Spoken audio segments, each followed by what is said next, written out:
नवंबर को छत्तीसगढ़ 21 साल का हो जाएगा। साल 2000 में छत्तीसगढ़ राज्य का गठन हुआ था। इससे 2 वर्ष पहले 1998 में ही कोरबा को जिला घोषित कर दिया गया। दरअसल राज्य बनने के बाद से ही कोरबा का विकास काफी तेजी से हुआ था। हालांकि मौजूदा समय में जो जगह इस जिले को मिलनी चाहिए थी वह उससे अभी भी नहीं मिली है, जिसको लेकर लोगों में मायूसी है और वह राज्य सरकार से जिले के विकास को लेकर आशाएं रखे हैं। छत्तीसगढ़ जो है जवानी के पगधार पे आ रहा है। 21 साल मतलब बच्चा 18 साल के बाद जवान हो जाता है। उस हिसाब से अगर देखा जाए तो छत्तीसगढ़ में इतना ज़्यादा उत्पादन मतलब प्रोडक्शन, जैसे मान लो कोयला है, अपना बॉक्साइड है, आयरन ओवर है, इसको देखते हुए जिस हिसाब से होना चाहिए था विकास, वो विकास आज छत्तीसगढ़ में नहीं देखने को मिल रहा है। उद्योगों के क्षेत्र में जिस हिसाब से देखना चाहिए अपने को सड़क के क्षेत्र में, आज जो है सड़कों का जो जाल बिछ जाना चाहिए था वो आज तक नहीं बिछा।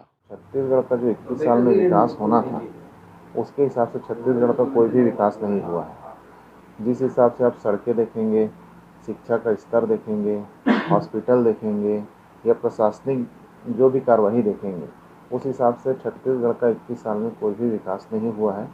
जिस प्रकार की यहाँ खनिज संपदा है, यहाँ लोहा है, यहाँ कोयला है, जिस प्रकार से यहाँ की रेवेन्यू है, उसके हिसाब से छत्तीसगढ़ देश का टॉप राज्य होना था, जो कि हम बहुत पिछड़े हैं।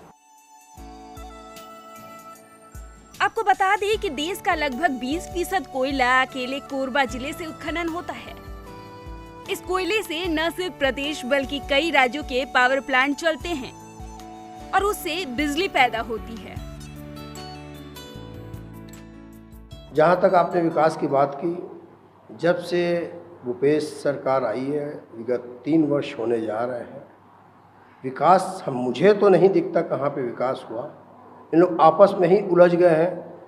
अभी तक क्लियर नहीं हुआ कि 2.5 साल का मुख्यमंत्री कौन है, अगला 2.5 साल कौन रहेगा। इन लोग विकास की ओर ज़्यादा ध्यान नहीं दिए, कमीशन की ओर ज़्यादा ध्यान दिए हैं। और मुझे तो नहीं लगता ये सरकार विगत ये अपने आने वाले 5 सालों में आपको विकास कुछ दिखेगा। जो विकास आपको दिखा है छत्तीसगढ़ बनने के बाद भारतीय जनता पार्टी के 15 वर्षों में हमारे यशस्वी मुख्यमंत्री, पूर्व मुख्यमंत्री माननीय रमन सिंह और हमारे संगठन के द्वारा जो विकास किया वही विकास दिया। नया विकास मुझे तो नहीं दिखता। बहुत नॉमिनल विकास के क्षेत्र में बहुत नॉमिनल है अदर स्टेट की तुलना में, क्योंकि दूसरे राज्यों में जब हम जाते हैं तो वहाँ की सड़कें इतनी बढ़िया हैं, वहाँ की व्यवस्थाएं, चाहे स्वास्थ्य से संबंधित व्यवस्था हो या अन्य व्यवस्थाएं हो, बहुत अच्छी व्यवस्थाएं हैं। उस मामले में हमारा छत्तीसगढ़ जो है अत्यंत पिछड़ा हुआ राज्य है। और मेडिकल फैसिलिटी, सबसे बड़ी जो फैसिलिटी चाहिए हर राज्य को, उस क्षेत्र में भी हमारे यहाँ वो विकास नहीं हो पाया है। रेलवे को अकेले कोरबा से 6000 करोड़ रुपए का राजस्व प्राप्त होता है। खनिज न्यास फंड से औसतन 300 करोड़ रुपए का फंड सालाना कोरबा के विकास पर खर्चा होता है। हालांकि इन कीर्तिमानों के बावजूद कहीं न कहीं कोरबा विकास की दौड़ से पिछड़ रहा है। ये कहना चाहूँगा कि जो पर्यटन स्थल है उस पर विशेष ध्यान दे, ताकि उस पर्यटन स्थल पर जाने पे जो पर्यटकों को एक गौरवान्वित महसूस हो कि हम देखिए आज के युवाओं की सोच एक अलग तरह की है। उनकी सोच ऐसे रहती है कि बहुत जल्दी वो विकास देखना चाहते हैं। तो मैं अभी जो वर्तमान में सरकार है उनसे भी निवेदन करूंगा कि जो युवाओं को अवसर दें और उनके विचारों को अपने शासन में जो आगामी जो योजनाएं हैं उनके तहत उनके विचारों को मतलब महत्वपूर्ण प्रदान करें उनको। रही कोरबा जिले की बात, तो कोरबा में प्रचुर मात्रा में प्राकृतिक संपदा है, कोयला है, पानी है और बिजली, पूरे देश को बिजली हम कोरबा से देते हैं। निश्चित ही जो बिजली के संयंत्र हैं तो यहाँ प्रदूषण की मार भी हम लोग झेलते हैं। कोयले का उत्पादन पूरे देश में देश का 20% हिस्सा हम लोग देते हैं। यहाँ तक कि रेलवे के मामले में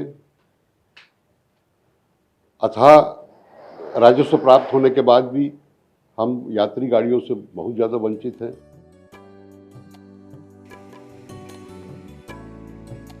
अगर यहाँ की जनसंख्या की बात की जाए तो सबसे अधिक यहाँ आदिवासी वर्ग के लोगों का निवास है। ट्राइबल जिला कोरबा में ज्यादातर आबादी आदिवासियों की है, लेकिन उनके दिन आज भी नहीं बदले हैं। विकास के जो आयाम छत्तीसगढ़ ने गढ़े थे, उसकी तुलना में भी कोरबा कहीं पीछे छूट गया है। जिम्मेदारों ने कोरबा का दोहन समय समय पर किया है, हालांकि उसके अनुपात में अब भी उतना विकास नहीं हुआ है जिसका हकदार कोरबा हमेशा से था। कोरबा जो है वो मध्य प्रदेश के दौर से जो है एक बड़ा औद्योगिक शहर रहा है। यहाँ से ऊर्जा ज़रूरत है जिसमें बिजली और कोयला दोनों की पूर्ति होती रही है। छत्तीसगढ़ राज्य बनने के बाद विकास की आकांक्षा कुछ और थी, मगर 21 वर्ष बाद भी धरातल पर कुछ और है। देखिए, पावर प्लांट का लगना कोरबा में, वो तो किसी भी राज्य या केंद्र या कोई निजी उपक्रम हो वो चाहता है यहाँ लगे, क्योंकि यहाँ पर कोयले का सबसे बड़ा भंडार है। वहीं राजनेता इस मुद्दे पर आज भी एक दूसरे पर आरोप लगाते नजर आ रहे हैं। ऐसे में अब सवाल ये उठता है कि राज्य बनने के कई साल बाद भी कोरबा का समुचित विकास आखिर हुआ तो क्यों नहीं हुआ। ऐसे में अब जरूरत है मजबूत राजनीतिक इच्छा शक्ति की, जिससे कोरबा को उसका असली मुकाम मिल सके। राजकुमार शाह, ETV भारत, कोरबा।